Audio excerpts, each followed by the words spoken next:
Ink Ribbon. Resident Evil 6 is probably the most polarizing game in the series, and is regarded by a lot of people as the worst game in the series. I actually don't think it was terrible personally, but we're not here to judge the game. We are here for behind-the-scenes dirt, changes to the story that you didn't know about, and of course, a few Easter eggs. I should mention there are going to be spoilers, so consider yourself warned. Love it or hate it, here is my list for the top 10 secrets and Easter eggs in Resident Evil 6. Number 10. Capcom References. Throughout Resident Evil 6 are a lot of references that can be easy to miss if you aren't paying attention. First is the Stagla gas station from Resident Evil 3.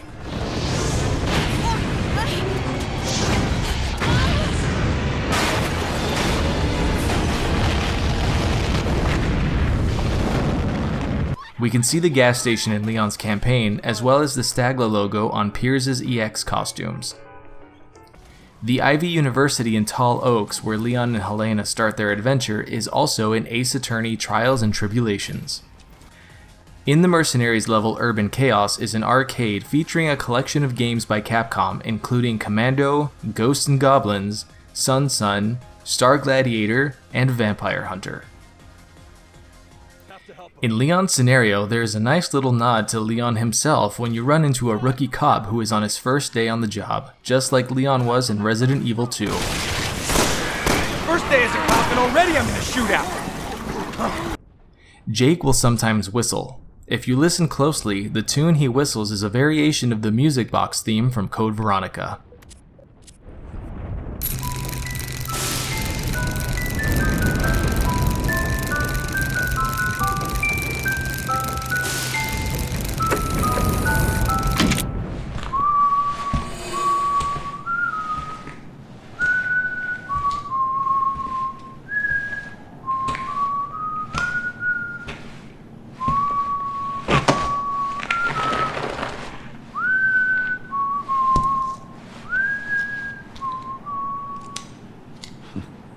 And lastly, at the end of the game, when Leon and Ada are fighting off Simmons, it's hard to hear because of all the noise, but the music playing is actually Ada's theme from Resident Evil 2.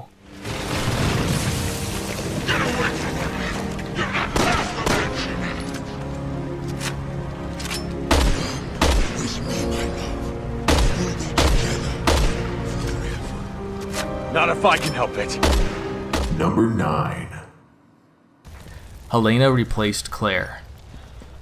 Resident Evil 6 was a big family reunion. Every single character from Resident Evil 2 was reunited in this title. Well, almost every character.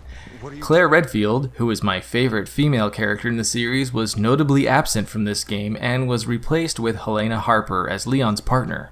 This was really disappointing for many reasons. Seeing Claire and Leon team up together side by side for the first time would have been epic. Plus, Claire and Sherry reuniting would have been a very strong story point. So why wasn't Claire in the game? Well, according to some developer interviews, it seems that they thought logistically it wouldn't have worked because of Claire being rewritten as a more passive character after Code Veronica. There's also the fact that Helena and Sherry barely even meet in the game, which means that if Claire was in her place, we would have barely seen them interact. But the number one reason Claire wasn't in the game is that Revelations 2 was being developed at the same time as 6, and they couldn't have a character in both games taking place at the same time. Bummer. Number 8. Hidden interactions. Throughout the game are a few hidden interactions you can perform. The most well-known one is in the playground areas in China. Playing as either Chris, Piers, or Ada, you can interact with various playground equipment and give your characters a moment to have some fun before getting back to the action.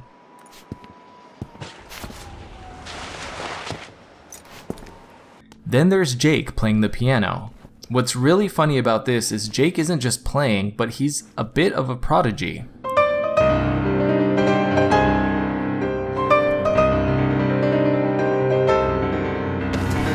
The song that he's playing is Revolutionary Etude by Chopin, which from what I've read on the internet is a very difficult song to play, even for professional piano players.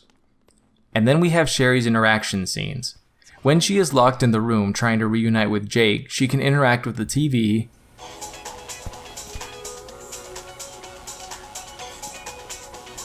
the radio,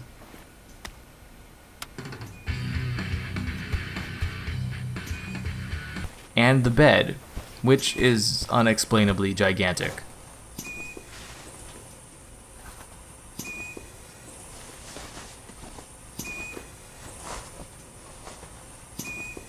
Number 7.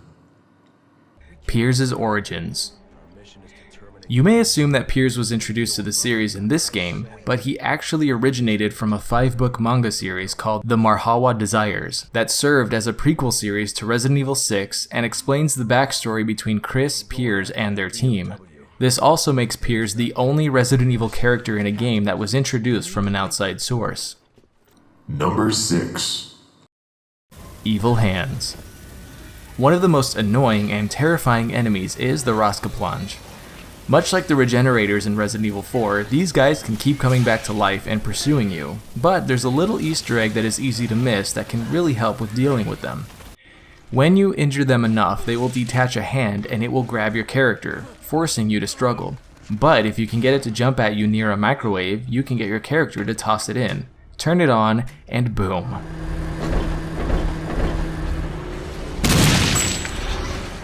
And that's not the only way you can dispose of these hands. You can throw them into a boiling drum of oil, into a meat grinder, and into a toilet.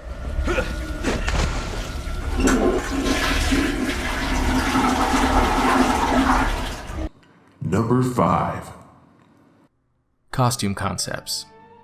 Normally unused costumes wouldn't be that interesting, but having owned the art book for this game, I really felt like I should mention it here. Not only are there a ton of them, but they were actually pretty cool designs. For Leon, we had some cool ones including a Greek statue, a cool wetsuit, shirtless Leon, and an outfit where he wears a merchant as a backpack. Next we have Chris, who has an outfit that makes him look like a football player, a bargain bin Captain America cosplay, and this outfit, which is a cool Bionic Man Wolverine aesthetic. Moving on to Elena, there's not too much going on with her costumes. There's a Black Swan inspired tutu, some overalls, and some more generic outfits like cheerleader and schoolgirl. Sherry's outfits, however, are pretty cool. Honestly, they are so out there that she looks like she could be in a Persona game or something. Then there's Ada, who seems to have gone full Bayonetta with her designs, but does have this really cool mech suit concept. Jake probably has the coolest costume concepts of all, ranging from some really cool Metal Gear looking outfits to this one where he is a straight up leopard. And lastly is Piers, who definitely has the most variety. Aside from a bunch of outfits that would look right at home on a runway in Paris, there's a few fun ones like Lifeguard Piers, Lara Croft Piers, Gay Bar Piers, and Mariachi Piers. By the way, all of these images are from the Resident Evil 6 Artworks book. If you're interested in buying it, I put a link in the description for you. It's awesome. Number 4. Giraffe. In case you missed the meme that was floating around when Resident Evil 6 was getting released, basically a lot of people saw the 6 as something else, namely what looked like a giraffe receiving fellatio. And if you think I'm being a perv, here's a vast selection of artist renderings that are carefully chosen as to not demonetize this video. Well, this became so widespread that Capcom actually acknowledged it. On Facebook, they released a survey asking people what other types of zombies they find scary, including the options of zombie dogs, birds, and zombie giraffes. And on Twitter, they simply tweeted, "Giraffe." Number 3. Weskers Son. Wesker was almost in Resident Evil 6. Yes, that's right. The speculation of whether he really died at the end of 5 created a firestorm among fans and is still talked about today. During development, there was a lot of back and forth of whether or not he should still be alive, but ultimately they decided against it and we got Jake. Originally, Jake had a different backstory as to why he was immune to the C virus and was paired with Sherry because of her ability to heal since she was infected with the G virus. However, in late stages of development, the story was changed and they made Jake Weskers' son. But as a result of this last-minute change, it caused a lot of continuity errors. The biggest one being that Wesker had him 14 years before infecting himself with both the T virus and Ouroboros, and It's a headache to think about. It honestly is such a mess that it needs its own video to sort out, so leave a comment if you want me to go into all the detail about that, but for now, let's move on to... Number 2. Chris's death.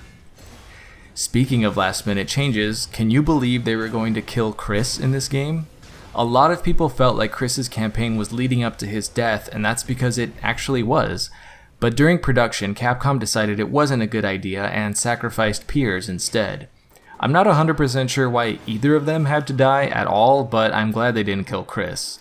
Unfortunately, Piers wasn't so lucky, which is a shame since he was a pretty cool character. Maybe one day we'll see him again, but considering we've never seen Steve again, I'm gonna say it's unlikely. Number 1. Ada clones. Looks just like me. No wonder Leon is confused. Throughout the game, you keep seeing Ada being all evil, only to discover that she is a woman named Carla, who looks, sounds, and acts exactly like Ada. But the game is very vague about what she is, so it's easy to be a bit confused. They make it very clear in the game that she is not a clone, but more of a copycat. But they never explain how a copycat can look exactly like someone, not to mention the fact that she hatched from a cocoon thing. So why all the confusion about this? Well, from what I read, there was allegedly a big deal during production to stop all mentions and references to clones, and Capcom forbid it very aggressively. While the reason wasn't publicly given, I think it's safe to say it's because of the Resident Evil movies, which heavily revolve around the main character being cloned. A lot. Resident Evil 6 and Resident Evil Retribution were being produced at the same time, so I'm guessing the studios realized they were both working on things that were too similar at the same time, but of course it was too late in production to change that much of the game, so they just rewrote it. And that is it for my list of the 6th entry in the Resident Evil series. If I missed anything, let me know down in the comments or find me on Twitter at InkRibbonGames. If you like this video, then check out my videos on all the other Resident Evil games as well as some other series, and please click that subscribe button if you want to see more. I'm Kai Morgan, and as always, thanks for watching Ink Ribbon. And a very special thank you to my bronze, silver, and gold Patreon supporters. Thanks to you, I can make videos without worrying about demonetization and grow my channel faster.